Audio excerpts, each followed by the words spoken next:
अशी चैती पौर्णिमेला येडू निघाले कोणीकडे अशी चैती पौर्णिमेला येडू माई निघाली कोणीकडे हळदी कुंकवाचा सण चालली पुढं पुढं हळदी कुंकवाचा सण चालली पुढं पुढं हळदी कुंकवाचा सण चालली पुढं पुढं हळदी कुंकवाचा सण चालली पुढं पुढं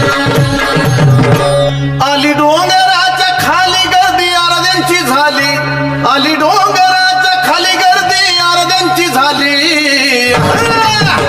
हलगी वाजती कडकडन चालली पुढं पुढं हलगी वाजती कडकडन चालली पुढं पुढं हळदी वाजती कडकडन चालली पुढं पुढं हळदी वाजती कडकडन चालली पुढं पुढं आली दत्ताच्या जवळ समोर येडूचा कल्लोळ हे आली दत्ताच्या जवळ समोर येडूचा कल्लोळ लय भक्ताची धड